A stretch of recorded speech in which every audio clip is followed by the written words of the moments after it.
Esta temporada de ¿Cómo por? Es una idea original de Dama G para Podimo, la principal plataforma de podcast y audiolibros en español, producido por Dama G y su crew. ¿Cómo por? Hay gente a la que le da miedo el olor a alfombra mojada. ¿Qué? ¿Alfombra mojada? ¿What? Esto es un concepto real. ¿Cómo por? Da miedo el zumbido de las luces, las oficinas abandonadas, las paredes percudidas, los malls vacíos, los balnearios sin gente, las fiestas para niños que ya están armadas con todo y globos, pero no hay ningún asistente. Así es, gente preciosa, estamos hablando de los backrooms. Persona que me escucha, si nunca habías escuchado de este extrañísimo y surreal concepto, quédate aquí, porque estamos hablando de laberintos interminables, muchos creados de manera aleatoria, puntos liminales que existen en otra dimensión, magia y mundos oníricos que vienen directamente desde el terror cósmico. Usted, oyente, tiene que quedarse aquí porque estamos hablando de un concepto viral. Y si no lo entiendes nada, pues es hora de estar viendo de qué está hablando la chaviza. ¿Qué tal, gente hermosa, gente bonita? Yo soy Gloria del Mar, mejor conocida como Dama G, y en este su espacio estaremos analizando casos virales de surrealismo mágico desde una perspectiva sociológica y antropológica. Bienvenidos a... ¡Ya, güey! ¿Cómo por?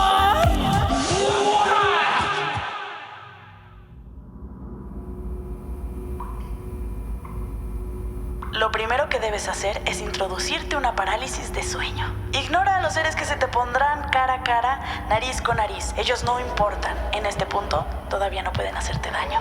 Segundo, tienes que imaginar que estás en un backroom. Esto puede llevarte muchos intentos, nunca sale a la primera. Y de repente habrás entrado. Reglas: no te muevas del lugar en donde apareciste. No tengas contacto con las entidades de ahí, solo pásalas de largo. Siempre recuerda tus datos, nombre, edad, etc. No intentes buscar humanos, no hay. Y por nada del mundo se te ocurra pegarte a las paredes. En serio, por nada del mundo.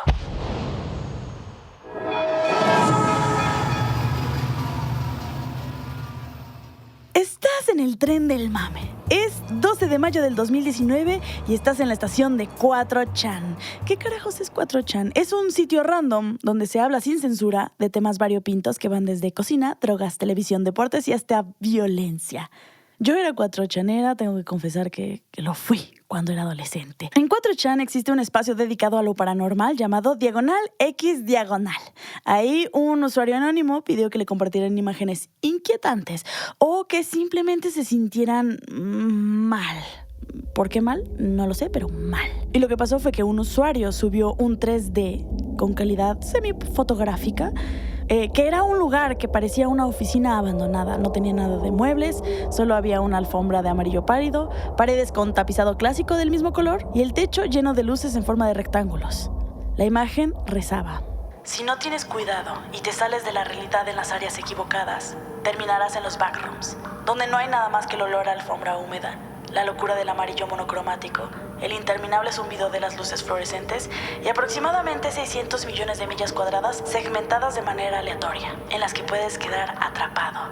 Dios te libre si escuchas algo deambulando por ahí, porque puedes estar seguro de que ya te escuchó. Y bueno, pues a raíz de este post, de este enigmático post, surgieron muchos otros usuarios que también ponían fotografías con esta extraña vibe, a las que les agregaban diversas historias tenebrosas. Al ver estas imágenes, mucha gente experimenta una extraña combinación entre nostalgia prestada, melancolía, soledad, inquietud y hasta miedo. Estamos hablando de pasillos de escuelas, hoteles, aeropuertos, hospitales, centros comerciales, balnearios, oficinas, juegos para niños, todos estos abandonados. De estar ahí, estarías completamente solo y la ausencia de personas pesaría demasiado. ¿Debería haber gente? Debería haber gente, pero no la hay. Algo falta, algo se siente mal, desencajado, no sabes qué es, pero algo está mal. Kenopsia es una palabra que se usa para describir la inquietante atmósfera de un lugar vacío que normalmente debería estar lleno de gente, pero permanece abandonado y tranquilo. En estas imágenes podemos ver espacios que huelen a olvidado, al lugar en donde van los objetos perdidos que caen dentro del sillón. La iluminación amarillenta incomoda. Sabe a común, pero no lo es. Se ve interrumpida por secciones con profunda oscuridad. Sientes déjà vus. Has estado ahí en tus sueños, o tal vez en otra vida. Muchas personas dicen haber soñado que están atrapados en los backrooms. ¿Alguna vez has tenido alguno de esos sueños? De esos en los que estás caminando y caminando y caminando y caminando y no llegas a nada y no encuentras la salida y no haces nada más que caminar y buscar un lugar hasta despertar. Esto se considera dentro de las pesadillas colectivas. Muchos comparten el mismo recuerdo de haberlo soñado y haber sentido desesperación.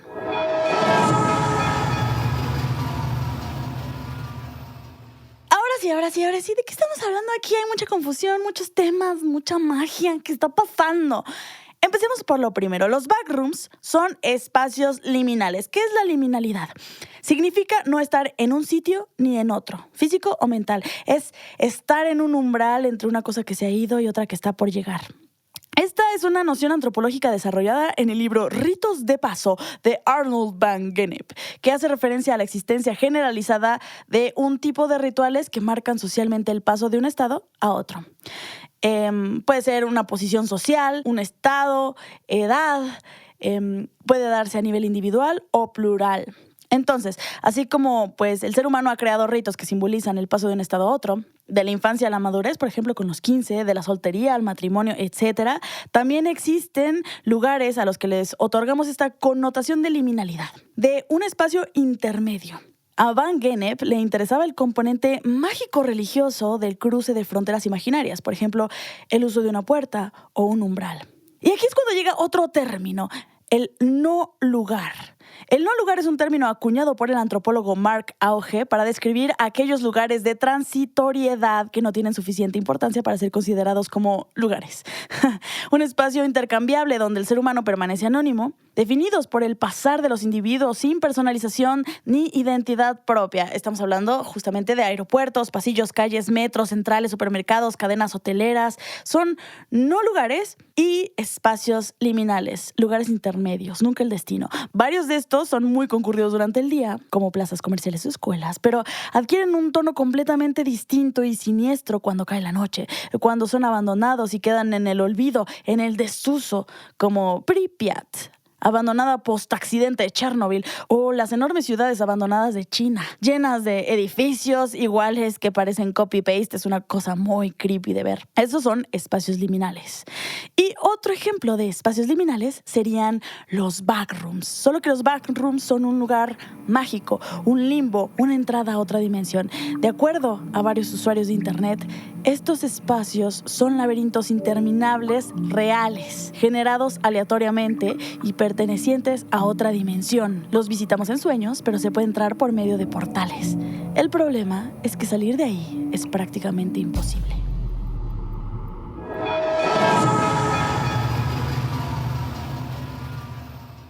Entonces, para que no se confundan entre realidad y sueño, porque sí puede llegar a ser confuso. De hecho, la primera vez que me topé con el concepto de backroom, sí dije, ¿what?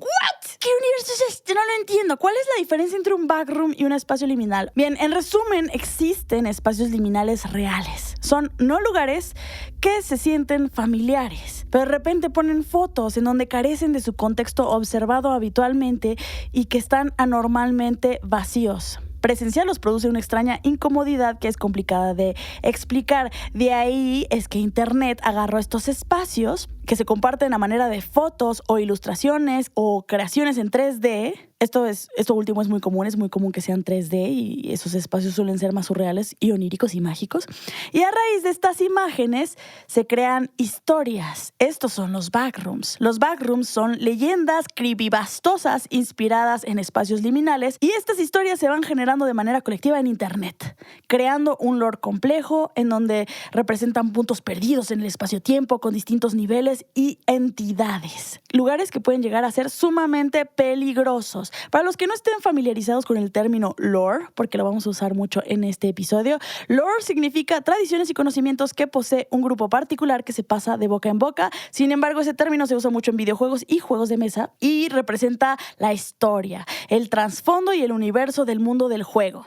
Regresando al concepto de los backrooms, se volvió un término utilizado para nombrar a todo aquel espacio liminal que se sienta mágico y extraño. No necesariamente necesitan tener una historia, porque si existe la imagen es muy fácil integrarla al enorme creepypasta que se generó a partir de estos conceptos, ya que, como dije, es un lore colectivo que se agranda día a día y todos pueden agregar conceptos, niveles, entidades, objetos, reglas, teorías, etc. Esto me encanta porque es un lore generado con el método de cadáver exquisito. Existen muchas wikias y subreddits en donde puedes encontrar las aportaciones de miles de usuarios para agrandar este universo y tú podrías hacer aportaciones. Lo que mete a los backrooms en un género emergente de horror online colaborativo.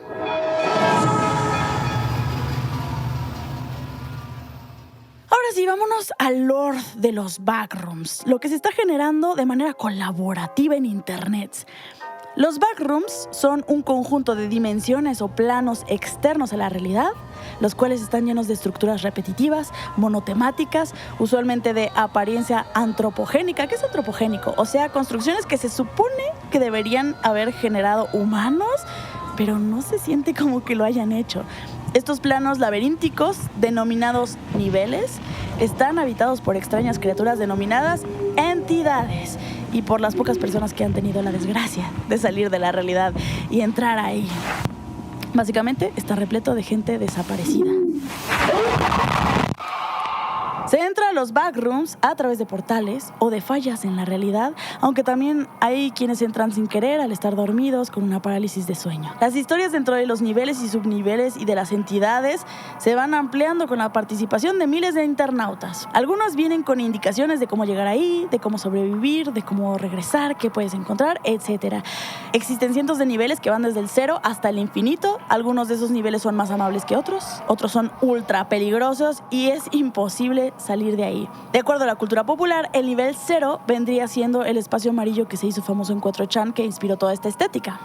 Otros niveles incluyen pues muchas diferentes estéticas: oscuridad, charcos, tuberías, pueblos, edificios, colonias, fiestas infantiles vacías, castillos, pasillos infinitos, puertas infinitas, albercas infinitas, y la dificultad de supervivencia varía. Para salir de ahí existen toda clase de técnicas que incluyen quedarse parado en un lugar, calmarse, hacer de ese espacio tu nuevo hogar, completar pruebas, entrar por lugares específicos muy lejanos, cuadros, ventanas o espejos, etc.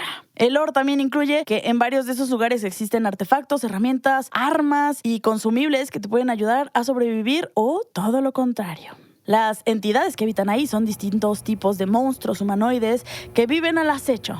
Son los principales habitantes de los backrooms, que debido a su naturaleza infinita, pues las entidades también pueden serlo, por lo que no es posible enumerarlas a todas. En la dimensión 0, por ejemplo, habitan sabuesos, descritos como seres humanoides desfigurados y maníacos.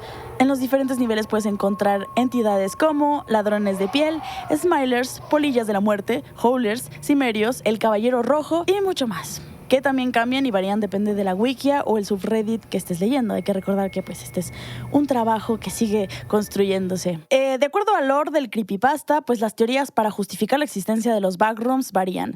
Desde la idea de que es un universo alternativo que chocó con el nuestro, que es un experimento del gobierno o un accidente, que es un tulpa ilusorio, o sea, una realidad que se creó a raíz de la mente colectiva. También dicen que siempre estuvo ahí y que es parte natural de los universos, o que es un elaborado sueño lúcido colectivo, entre muchas otras cosas. Es genial buscar videos de YouTube o TikToks de backrooms. Hay muchos que son solo imágenes, algunos tienen narraciones que explican los universos, muchos otros son historias muy a la Bruja de Blair. La Bruja de Blair tiene un estilo found footage. En español se dice metraje encontrado. Es una técnica narrativa muy usual en las películas de terror y en los falsos documentales, que pues son imágenes presentadas como si fuera material descubierto. O sea, como que tú encontraste ese material y luego haces una película diciendo, esto lo encontré ahí en la calle. Son videos en bruto con baja resolución donde la cámara se mueve mucho y tiene ese aspecto como de auténtico. Un gran ejemplo de estos videos de backrooms lo pueden encontrar en el cortometraje que hizo Kane Pixels, un morrito de 16 años que tiene mucho talento porque es un gran cortometraje. Se llama The Backrooms y es altamente recomendado. También les recomiendo el microcorto de 42 segundos titulado Backrooms 4. Increíble, los dos me producen mucha ansiedad, me costó mucho trabajo verlos, pero qué buenas piezas. ¿Habrán backrooms que no sean necesariamente horribles y peligrosos? Pues como ya lo dijimos, todos los niveles tienen distintas cantidades de entidades y peligros, pero sí, dentro de todo este universo sí existen espacios benignos. La leyenda reza así: si eres lo suficientemente cuidadoso y sales de los backrooms en las zonas correctas, terminarás en los front rooms, donde no hay más que una mezcla de agua y tierra, la insana cantidad de 7.900 millones de personas y aproximadamente 1.500 millones de kilómetros cuadrados de territorio habitable en el que descansar e interactuar con los demás. Que Dios te salve si caes a través de una pared descolorida, porque seguro es una entrada a los backrooms. Entonces, ¿qué son front rooms? Suena mucho como la vida real, ¿no? Pero pues en todo este universo son la contraparte de los backrooms. Muchos dicen que es un nivel de la verdadera realidad base, separado de los backrooms, pero por el cual también se puede entrar a ellos. Es un lugar muy bello, visualmente estético, onírico, donde las condiciones son muy seguras para la exploración y el comportamiento sedentario. Es una dimensión muy antigua, existen teorías de que la vida humana existió ahí hace miles de años. Otras teorías dicen que los front rooms existen para recordar la tierra, recordar lo que es caminar por la calle. Sin embargo, ahí tampoco transcurre el tiempo y sigues perdido. En los front rooms sigues perdido. Tengo que mencionar que todos estos conceptos pues son nuevos y colaborativos, por lo que las distintas versiones de todos estos pues pueden variar entre wiki a wiki. Todo este lore seguirá creciendo y expandiéndose. ¡Me encanta!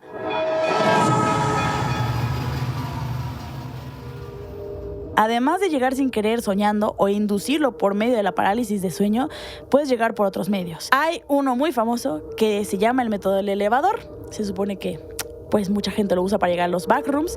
De acuerdo a esta historia, necesitarás un edificio con al menos 10 pisos y un elevador. Estos son los pasos. Advierto que si alguno de ustedes desaparece por estar intentando esto, no me voy a hacer responsable. No me voy a hacer responsable por gente desaparecida. No voy a sentir nada, ni siquiera lo voy a saber, porque ni yo ni nadie de tus seres queridos va a saber cómo te desapareciste. Lo siento mucho. Pero bueno, estas son las instrucciones. Toma nota. Primero, entra en el elevador. Debes estar solo.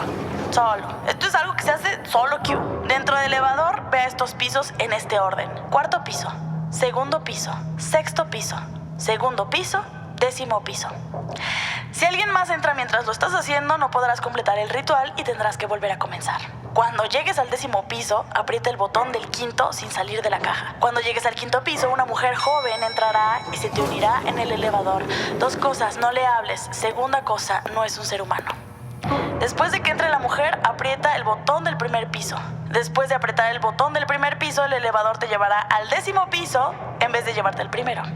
Si aprietas cualquier otro botón en este momento, tampoco completarás el ritual, pero también es tu última oportunidad de echarte para atrás. Cuando el elevador haya pasado el 9º piso, puedes tomarlo como una señal de que el ritual está casi completo.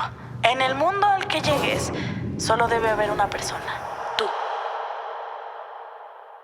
Y bueno, pues no sé si alguno de ustedes lo va a intentar, pero el lore de internet dice que Elisa Lam desapareció por intentar esto. Elisa Lam fue una emigrante de Hong Kong que desapareció en el 2003 en el Hotel Cecil y fue encontrada 5 días después en el tanque de agua del techo de ese mismo hotel. Lo último que se vio de ella fue un video en el elevador del edificio donde su comportamiento era súper errático, súper raro, y por eso pues dicen que ella intentó este método. Dato curioso, ese hotel en donde ella desapareció es súper famoso porque ha tenido muchos casos de violencia, suicidios y supuestos casos paranormales. Por ejemplo, ese fue el último lugar en donde fue vista la Dalia Negra. ¡Ay! Creo que estaría chido un episodio de eso. ¿A poco no? Entonces, ¿por qué nos producen incomodidad los backrooms? Más allá de que pudieran existir entidades que pudieran hacernos daño, ¿qué es lo terrorífico de la alfombra mojada y del amarillo monocromático? Bueno, pues nuestra mente asocia estos lugares transitorios con grandes acumulaciones de personas y cuando pues no se ve a nadie, generan una sensación de que algo anda mal. El miedo parte del sentimiento de incertidumbre, de la disonancia cognitiva, de la descolocación de elementos. De acuerdo a Stephen King, existen 3 categorías de terror: el asco, el horror y el terror. El asco es el miedo por las vísceras, lo sucio, el gore, la sangre, lo mórbido, el dolor físico, lo enfermo. El horror es lo antinatural, las arañas del tamaño de osos, los muertos esperando y caminando, o cuando las luces se apagan y alguien te agarra del brazo. Pero el tercero es el terror. El terror es regresar a tu casa y descubrir que cada cosa que posees fue reemplazada por una copia exacta. ¡Ay, nanita, qué pedo! ¿Qué es eso? O sea, es un sentimiento de que tu normalidad no está bien. Pero no hay una señal clara que te explique qué es lo que está mal. La sugestión. Y es ese tipo de miedo que vas a sentir si un día sin querer tienes la mala suerte de terminar en un backroom. Porque si vieras a un hombre lobo o a un sujeto con un hacha que está yendo hacia ti, pues sabes que es lo que está mal, ¿no? Sabes que tienes que correr o si no vales chetos. Pero aquí no entiendes la naturaleza del peligro. No sabes cómo hacerle frente, no sabes cómo defenderte, no sabes de dónde proviene. ¿Qué clase de justificación existe para explicar los backrooms? ¿Quién carajos generaría este laberinto con estas características? ¿Acaso fue Dios? Dios, ¿por qué hiciste esto? Es como jugar a los Sims y cuando quitabas las escaleras para que se murieran los Sims, eso hace Dios con los backrooms.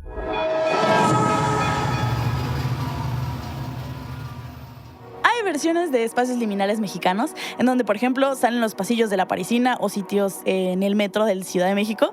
La Parisina, para aquel que no sepa qué es La Parisina, es una franquicia de telas muy famosa en México y pues muchos, como yo Mera, tenemos el recuerdo compartido de ser un niño y perderse en el mar de telas. Es el backroom de mi infancia. Nostalgia Core es una estética que involucra nostalgia e historia archivada. Son imágenes que suelen tener referentes del pasado como habitaciones con juguetes, lugares de juegos, pósters o elementos que recuerdan a programas de televisión que ya no se emiten, música, snacks, lugares del pasado, etc. Esto lo pueden encontrar con el hashtag NostalgiaCore y muchas imágenes de estas pues son espacios liminales cuya única intención es la de provocar esa intensa sensación de nostalgia, pues remitiendo al pasado, ¿verdad? ¿Pero qué rayos es eso de Nostalgia Core? ¿Cómo que Nostalgia Core, Trauma Core, Bloom Core? ¿Qué es esto? Bueno, estos son conocidos como las Internet Aesthetics. Es un concepto muy moderno. Me encanta que cuando uno dice moderno, le ponen esa R, moderno. Es un concepto muy moderno, así de que del año pasado, muy de los centennials, que consiste en imágenes o fragmentos de texto que tienen como fin crear o transmitir un estado de ánimo específico. Usualmente estas estéticas tienen elementos de nostalgia, escapismo o cumplimiento de deseos. ¡Uy! Muchas de estas aesthetics están muy relacionadas con los backrooms y con los frontrooms, como el dreamcore o el weirdcore. El dreamcore tiene estética inconexa, surrealista y onírica y se centra en los tipos de imágenes y motivos que podrías ver en un sueño. Pues es el mundo de los sueños. Entornos cambiantes, colores claros, vibrantes, una realidad vacilante y en constante cambio, intercalada con una variedad de características aleatorias, ¿no? Como globos oculares, alas, dientes. Yo me imagino mucho los front rooms con Nostalgia Core. Pero llega el Weirdcore, que es el hermano espeluznante del Dreamcore. Esta es una estética surrealista donde los visuales, usualmente de intencionada baja calidad, pretenden transmitir sentimientos de alienación, desorientación, confusión, nostalgia o anemoia. ¿Qué es anemoia? Ay, me encantan los términos nuevos estos. Lo descubrí haciendo esta investigación. Pues anemoia es lo que he estado llamando como nostalgia prestada. La anemoia es nostalgia por algo que no has vivido ni conocido, pero que sientes como una experiencia propia. Eso me ha pasado muchas veces. Está muy raro. Bueno, esta es la cosa. El concepto de los backrooms en sí no nació completamente de internet. O sea, ya existían referentes que muchas personas habían imaginado, conceptos parecidos, pero pues antes no había una etiqueta que los juntara a todos en un mismo concepto, en un concepto pues del que todos pudiéramos hablar.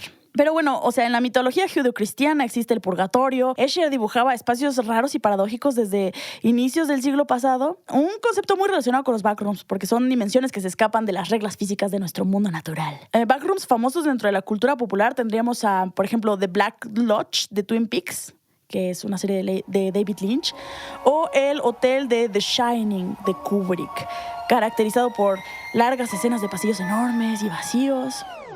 Hay muchos videojuegos cuyos espacios son claramente backrooms. Por ejemplo, el escenario del juego de Stanley's Parable, que lo amo, altamente recomendable. This is the story of a man named Stanley. Pero pues también tenemos muchísimos otros juegos, ¿no? Como Undertale o algunos niveles de Zelda, de The Legend of Zelda, podemos encontrar ahí, que son claramente backrooms. Hay páginas de Twitter y Facebook dedicadas a recopilar conceptos muy específicos de los backrooms. Me encanta uno que se llama Toilets with Threatening Auras, o sea, baños con auras inquietantes. Ay, me encanta esa página. El sujeto que lo fundó dice que un día estaba hablando con su abuela y ella descubrió que su baño le parecía amenazante y pues todo empezó desde ahí. Es una gran página. La primera vez que yo leí sobre los backrooms fue hace más de 10 años con un libro de Michael Ende, que es el escritor de La Historia Sin Fin y de Momo. Ese libro se llama El espejo en el espejo y es de 1984. Es un libro de cuentos increíble, a mí me encanta. Y el primero trata de un sujeto que se llama Orr.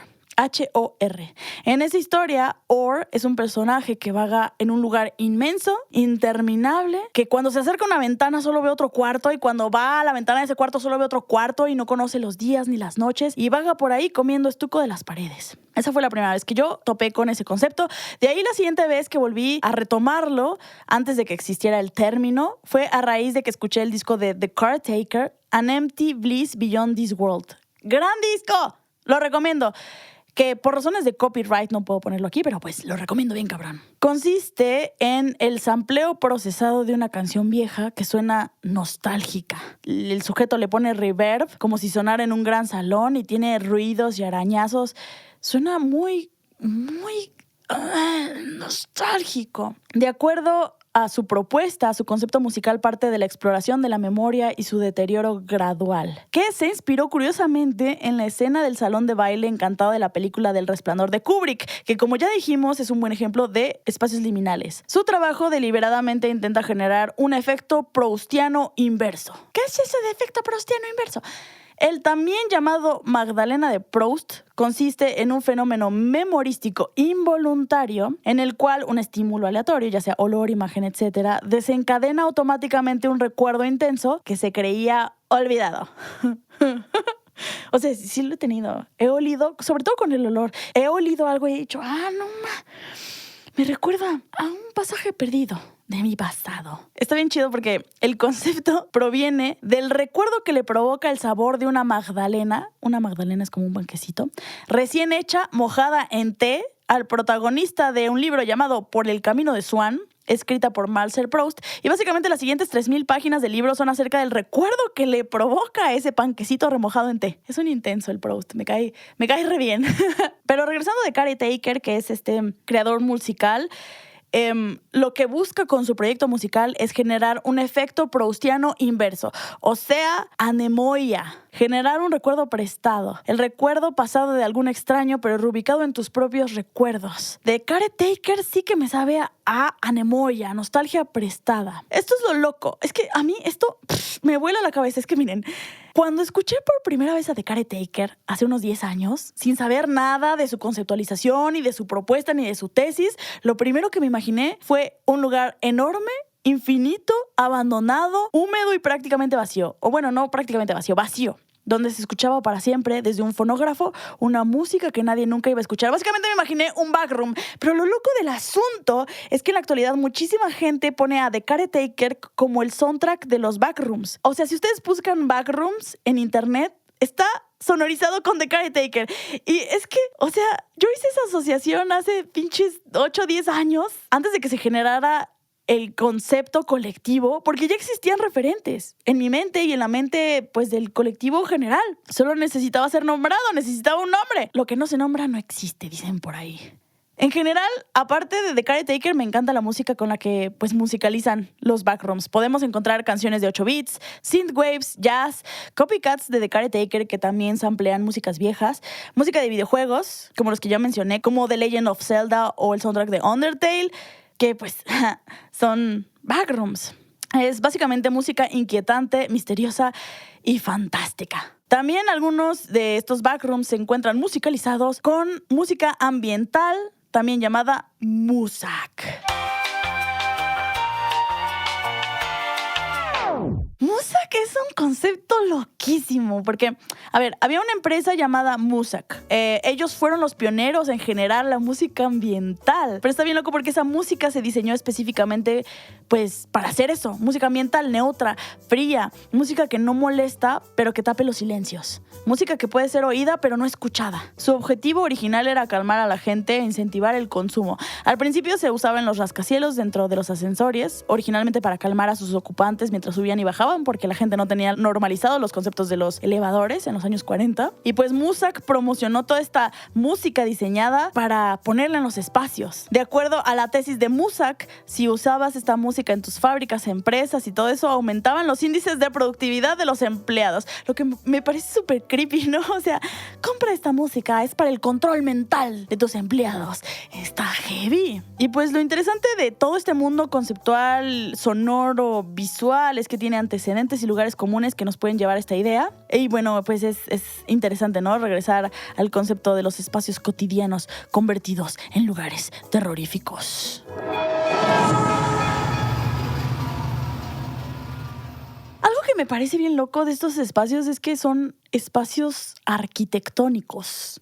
Es un lugar físico. Los espacios físicos, los espacios arquitectónicos son parte de nosotros, son parte de nuestros recuerdos, son un punto de referencia, es donde vivimos, habitamos.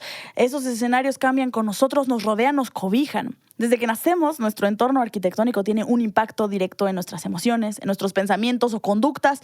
Somos con los espacios. La neuroarquitectura es una rama de las neurociencias que se centra en analizar cómo el entorno puede afectar y modificar las emociones de las personas.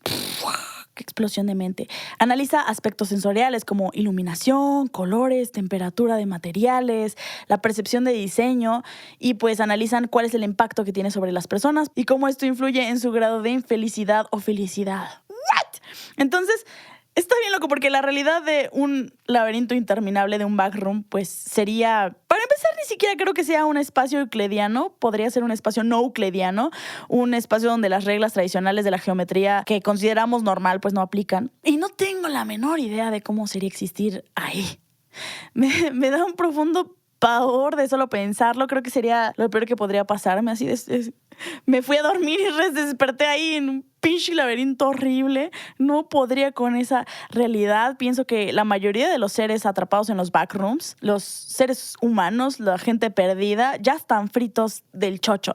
Como Or, H-O-R, el cuento que les estaba contando que escribió Michael Ende. Ese vato no recuerda nada. Ya no piensa nada, ya no se frustra de nada. Or se encuentra completamente despersonalizado, desprovisto de ego y de agenda. La idea de encontrar una salida no le emociona para nada porque pues ya está completamente integrado a su realidad surreal.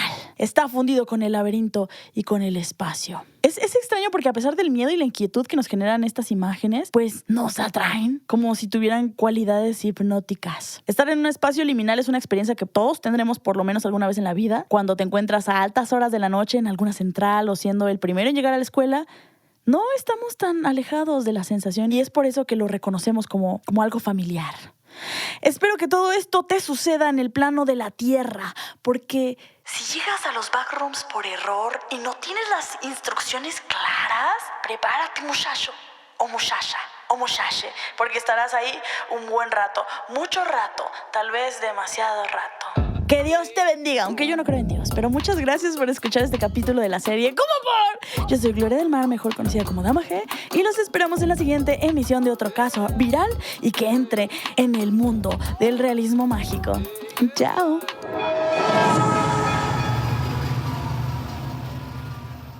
Este episodio de Cómo por fue guionizado y producido por Dama G. La investigación estuvo a cargo de Laura Puerquito de Guinea y la producción de audio estuvo a cargo de Luis Contreras.